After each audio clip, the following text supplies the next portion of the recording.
Ave Maria, ഈശോയ്ക്കും തിരുകുമാരനും മാതാവിനും ഒരു കോടാനക്കോടി നന്ദി. എൻ്റെ മകന് വേണ്ടിയാണ് ഞാൻ ആദ്യത്തെ സാക്ഷി പറയാനിരിക്കുന്നത്. ഒരു ജോലിക്ക് വേണ്ടി ഉടമ്പടിയിൽ വെച്ചിട്ടുണ്ടായിരുന്നു. ആർമിയുടെ ഓട്ടത്തിന് ആദ്യം പോയപ്പം കിട്ടിയില്ല. രണ്ടാം പ്രാവശ്യം പോയപ്പം കാശ് രൂപവും ഉപ്പും ഗ്രൗണ്ടിൽ അവൻ ആദ്യമേ കൊണ്ടിട്ട് ഓടിയപ്പം ഫസ്റ്റിൽ അവന് ജയിക്കാൻ പറ്റി.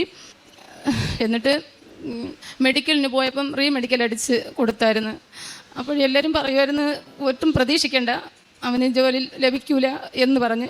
അപ്പം ഞങ്ങൾ വേറെ ഒരു ഹോസ്പിറ്റലിൽ കൊണ്ട് കാണിക്കാൻ പോയപ്പം ഞാൻ പുറത്തിരുന്ന് പ്രാർത്ഥിച്ച്, മാതാവേ അങ്ങനെ ഒരു അസുഖം അവന് വേണ്ട, കൊടുക്കല്ലേ, ജോലി കിട്ടിയില്ലെങ്കിലും എനിക്ക് വേണ്ട, മാതാവും ഈശോയും ആ രോഗം അവന് കൊടുക്കല്ലേ എന്ന് പ്രാർത്ഥിച്ച് അവൻ്റെ കയ്യിൽ ഉപ്പും കാശ് രൂപവും തൈലവും പൂശിയാണ് അവന് അകത്ത് വിട്ടത്.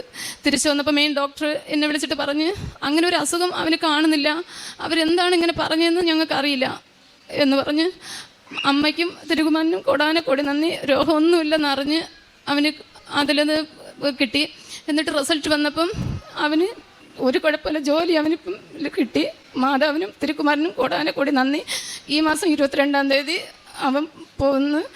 പിന്നെ രണ്ടാമത്തെ സാക്ഷിയാവുമെങ്കിൽ എൻ്റെ സ്ഥലം വിൽക്കുവാനായിട്ട് ഒത്തിരി ഞങ്ങൾ ആഗ്രഹിച്ച് നോക്കിയിട്ടും സ്ഥലം വിൽക്കാൻ പറ്റിയില്ല. ഞാൻ ഒത്തിരി സാക്ഷി കേൾക്കുമായിരുന്നു. അപ്പോഴും അതിൽ ഉപ്പും കാശ് രൂപവും ഉപ്പെല്ലാം വെതറിയിട്ട സ്ഥലം വിൽക്കാൻ പറ്റുമെന്ന് ഞാൻ സാക്ഷി കേട്ട് ഞാൻ അങ്ങനെ ഉപ്പ് കൊണ്ട് ഇട്ടതിന് ശേഷം സ്ഥലം വിൽക്കാൻ പറ്റി. എന്നിട്ട് ഞങ്ങൾ ഉള്ളിലുള്ള സ്ഥലമാണ് വിറ്റത്. എന്നിട്ട് റോഡ് സൈഡ് ഞങ്ങൾ ആഗ്രഹിക്കാത്ത വണ്ണം നല്ല സ്ഥലം ഞങ്ങൾക്ക് വാങ്ങുവാനും സാധിച്ച്.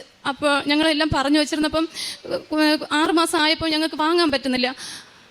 എന്നിട്ട് ഞാൻ ഇങ്ങനെ സാക്ഷിയിൽ കേട്ട് കാശ് രൂപവും ഉപ്പും ആ സ്ഥലത്ത് കൊണ്ടിട്ട് നിങ്ങൾക്ക് വാങ്ങാൻ പറ്റും എന്ന് സാക്ഷി കേൾക്കുമായിരുന്നു. അങ്ങനെ ഞാൻ കാശ് രൂപവും ഉപ്പും ആ സ്ഥലത്ത് കൊണ്ടിടുകയും അവർ പിന്നെയും കൂടുതൽ തുക ചോദിച്ചിട്ടിരുന്നിട്ടും അവർ പറഞ്ഞ പൈസയ്ക്ക് തന്നെ ഞങ്ങൾക്ക് ആ സ്ഥലം കിട്ടുകയും ചെയ്തു.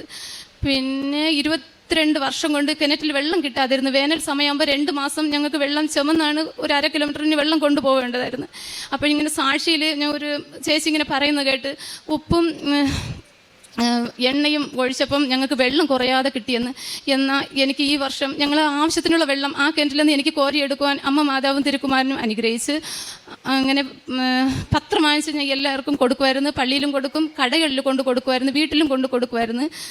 അനാഥശാലയിൽ പോയി അവർക്ക് വേണ്ടുന്ന ആഹാരം വെച്ച് കൊണ്ട് കൊടുക്കുകയും അങ്ങനെയൊക്കെ ചെയ്യുമായിരുന്നു. പിന്നെ രോഗികളെ പോയി സന്ദർശിച്ചിട്ട് അവർക്ക് വേണ്ടുന്ന കുളിക്കാനോ എന്തെങ്കിലുമൊക്കെ സഹായിക്കും. അങ്ങനെ അവരെ കൂടെ കുറച്ച് നേരമൊക്കെ ഇരുന്ന് പ്രാർത്ഥിക്കും.